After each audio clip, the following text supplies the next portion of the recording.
You get asked every single week, Dominic Calvert-Lewin, how's he doing? Yeah, good. I mean, obviously, he came. No, he's training well. Yeah, he's training well. Just getting more and more, time on the training pitch is bound to help. So no, he's going well. And we know Beto started against Arsenal. Could you ever see those two teaming up at all? Yeah, possibly. I've always liked to play with two strikers when possible, but it's got to suit the rest of the team as well. You've got the players who can work, particularly the midfield, working two, because modern football, most people play with the three in there, so you've got two who need to handle three, or a version of that. But I do like two strikers when I can. So we know you had talks with 777 partners. Can you tell us, was it a wide-ranging discussion? Yeah, very casual at this stage. They made it clear to us who were in the meeting that the deal's got a long way to go to get to its finality. Most of it was very casual, to be honest, just a feel of what I've learned in my time here, and others were involved in the chat as well, of course, but on the football side of things, a feel of what I've learned here, the challenges ahead and stuff like that, but a very casual meeting. What did you kind of take away from them? Well, at this early stage, they were very honest and just promoted the thought that it's still not done. It's going to take time to get the deal done in the sense of all the fit and proper tests and all that sort of stuff. So, yeah, but just I think they were more getting a feel of what our thoughts were and my thoughts were, since coming into the club, rather than giving us any directives on what they're planning. It was more absorbing, I think, some of the feel of the club and getting a feel of it. Were you able to kind of communicate the issues that you feel need addressing within the club? Yeah, I think so. It was a broad brush sort of thing. It wasn't, the minutiae of it. It was some of the feel of it, the past meets the present and the future, and how to bring it all together going forwards, and the challenges that we had, and the market and the finances and all the things that have been going on since I've been here. A lot's going on in such a short space.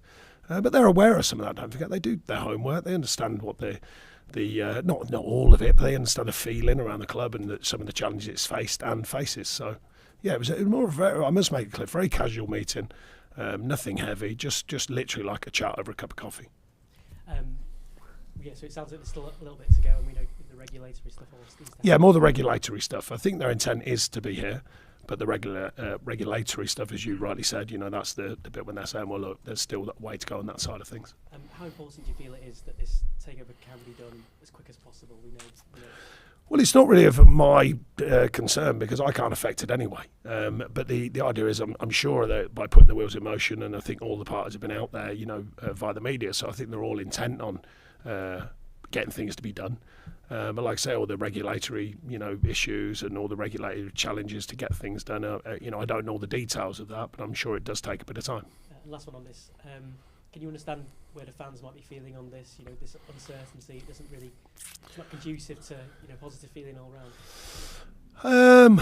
Well, I think it'll probably be a mixed feeling, because I think there'll be fans who were questioning the last regime heavily, obviously last season, and they didn't want them at the games and stuff.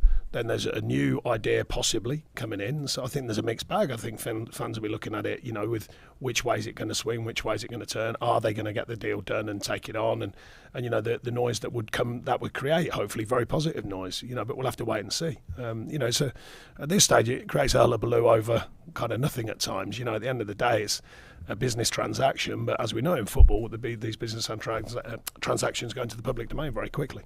And finally from me, we saw Jack Harrison back in training. Is he ready to potentially start? Not start, no. He's just back on the grass. He's had quite a long-term situation. He's going very well, I must say. He's very clear-minded, and his fitness looks good. But no, he's not ready to go yet. Sean, thank you. Sean, can I ask, in the talks with 777, were you on the agenda and your position and a backing for you? Any idea of... No, nothing about that. Way more casual than that. More, like I say, more absorbing my thoughts. I've been here long enough, if you like, to see some of the challenges that I think we all thought were there, and then I've learnt they are, and how we've worked amongst them challenges. How we worked to first of all, finish last season in the way we did, get that part of it done, and then what we're trying to build from now on. So really absorbing the information we were giving out, and some of the feel of what's going on, and some of the facts as well of what's going on. You said about Dominic Calvert-Lewin being good, getting there. Jack Harrison, obviously, approaching being available for selection. McNeil was back as well. Are you approaching something like a a selection headache in the attack? Yeah, well, I think it certainly helped from the depth of the squad and the competitive element of the squad. You know, with all due respect to the young players who have been involved heavily in pre-season because of injuries and players leaving the club, etc., and the market and all the other stories. You know, they're learning. You know, they're maturing, and some of these players are in advance of that. Of course, with Jack and Dyche when he's properly fit. And Dom. You know, they are in advance. Some of the younger players. So of course, it'll help to have that depth, if you like. Both at the start 11 and coming from the bench, because that gives you a lot stronger hand to play when needed. How much of a difference does it make when you can pick your weapons as well, depending on the opponents, when everyone's fit? Yeah, I mean, that would be certainly probably the first time since I've been here. I said I think it was last week or the week before, not necessarily a deeper squad because it's not, but I think it is more balanced. I think there's a challenge in the positions and in the areas of the pitch. We were hoping to get further challenge by bringing other players in, but that couldn't be done, of course, because of many reasons. But I still think there's a balance to the squad when they're all fit, of course. So now it's getting that final piece of the fitness right. Dwight's only just back fit, really. Probably went in a little bit quick, if I'm being honest, and asked a lot of him in the last performance, but he'll get true fitness coming quickly. Jack's similar, so we've just got to delay him a little bit. He's been out for a few months, but he's looking fit, he's looking sharp. Dom's story speaks for itself, but he's getting sharper, more training time. All these things help, and as you suggest, the more depth you can have, the better you're going to be, especially off the bench when you can affect games. Obviously, you've not got the points that you want so far, the results that you want, but in terms of the performance, how pleased have you been with what you've seen from your team with regards to what you want to work towards, and what do they need to add going into Brentford? Yeah, I mean, the two obvious ones, Villa were miles off, and second half particularly against Arsenal, we lost our way. We defended well, but the other side of the game never got to grips with it at all, never dealt with the ball, never played our part in the game, if you like, with possession. The other games, I think, have been good performances. I think that, the margin are tight. I always say that the details are so important, both ends of the pitch, the boxes, really. There's a lot of good in it, but the facts are the facts. The league table doesn't lie. I can't change my tune, just, when you're going well against when you're not. But the underlying story is better than the league table represents. But at the end of the day, we've got to change that. We're the only ones who can change it, myself, the staff, the players. So, I can assure you I'm under no illusion we have to change that part of it. And sometimes by hook or crook, you want to play well, ideally. If you don't and you win, then at this stage you take it. I spoke to Idrissa Gueye earlier. He said in his experience, he thinks that the team, everyone around the club needs to remember that you're doing this for enjoyment. Football should be fun fundamentally, even in the situation you're in.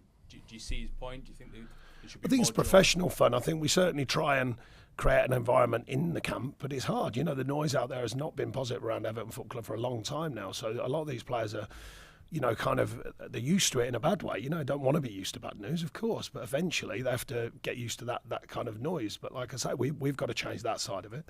In camp, we can change that on a daily basis. If we want the feel-good factor, we want the players, like I say, the professional enjoyment, bearing in mind, because everyone wants to just play football and everyone wants a five-a-side every day. We know that's not the reality of modern football. You've got to be dedicated. You've got to look after yourself, that is, away from the club. And then when you come in, you've got to work hard.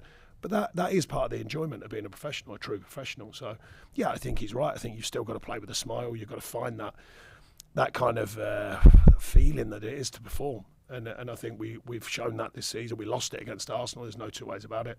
Too many didn't want to take the responsibility with the ball. Without the ball is one thing, but with the ball, that's a different thing. And that does come from that feel-good factor of a team, playing together and reacting to what goes on, the challenges, and anticipating the game. And I think that enjoyment can come from that. When you're really playing well and the team's playing well, there is that cohesion and that feel-good factor that comes from that. But you have to earn it. You have to work for it. And we've spoken with the players about that in the week. Thanks, Sean. Thanks, Ian. We'll go to Julia. Hey, Sean. Hey. The Arsenal performance, I know you watch games back. Have you watched it back as a group? And the senior figures in the team, do they have open discussions about performances? Yeah, we tend to watch not watch whole games. We take bits from games that we think are important factors. It might be moments of change, obviously goals and chances created, chances against. Mainly from that game was the lack of people willing to take the ball and deal with the ball side of things. We set the team up to play both ways, and of course some teams you have to defend more against just by the nature of their qualities, which Arsenal certainly fit into that category. And then when you get the ball, how are you dealing with it? And we just lost our framework to play from, but that comes from it's a different kind of strength. I'm not talking about strength as in physical strength and the fight, if you like. but the strength to take the ball under pressure, the strength to deal with the ball, the fluidity of a side. And they're the things that are key, I think, with possession. No matter who you're playing, you've got to be brave with the ball. It is more difficult. I think, don't forget, I think Arsenal are a very good side. And I think they showed it. I think not just with the ball, they showed it with their pressing. I showed the players some of that. Talked to the players about some of the top sides. It's not just about keeping the ball now and quality. They're pressing, they work, their shape is good. The details, the habits, they're all good. So we were talking about that side of it as well. Keeping your habits right, but also playing. On transition, keeping the ball and being effective with it. Then equally reminded them of some of the performances this season when we have been. We haven't scored as much as anywhere near as much as I thought we would with the performances we put in, but the actual performances were there. So now it's gripping it when they go away from you, and it clearly got away from us. You mentioned the scoring there, and I know you've been asked about using Dominic and Beto together. Is that something you can tell us about? Have you tried it in training? Yeah, I mean, it's still early for that combination to find its feet. You only get so many training hours, particularly when you play on a Sunday. There's a recovery as well. But we're certainly looking down that line. Can they? Will they? How do they connect? Sometimes you're waiting for it to naturally see. So we've had segments of sessions when we've had a look at that. Sometimes you're putting it out there and actually coaching it to work. So it's kind of that mixture at the moment when we're finding our feet, and they are as well. Beto's new to it, don't forget. He's new to the Premier League. He's new to the group. It takes a bit of time to get that cohesion. And equally, if Dom's then coming in, if we were to look at them too, then that cohesion as well. So, these things can sometimes take time. Sometimes they snap in, like hand in glove. Sometimes it happens. Often it needs a bit of time and a bit of work. Since you came to Everton, James Tarkowski has blocked more shots on target than any other player in the Premier League. It's 41, if you wanted the number. You've known him for quite a long time. How has his game grown, and how has he become the player he is now? Well, I think the biggest thing, one of the obvious things last season, I think I'm right in saying he played every second of every Premier League game. I mean, that's pretty. I think he was the only one in the country, which stands for itself, for his own sort of professional well-being. He's matured as a centre half since when I signed him all them years ago. Not just on the pitch, but off the pitch as well. The way he conducts himself. And he does take it onto the pitch. He's a very good player. We know that, and he's a big fella, literally, physically. But he's got the bravery to block shots. And someone who worked endlessly with the group at Burnley. Been working with this group, different characters, of course. But that idea of making blocks, making stopping crosses, and getting hit with the ball and making yourself as big as possible. And he, from the stats, clearly does that. We've seen pictures for a couple of weeks now of Seamus Coleman on the grass. Is he back in training? And also, is he playing his captain's role even though he can't play still? Yeah, absolutely. I mean, he's great around the place, and he's not with us yet training. He is out on the grass though, so he's making progress, but he's not yet with us with our group. But yeah, he's always around. Chatting with him, chatting with the group. Fantastic professional that he is. So yeah, he's always around and about, and his opinion's always welcome.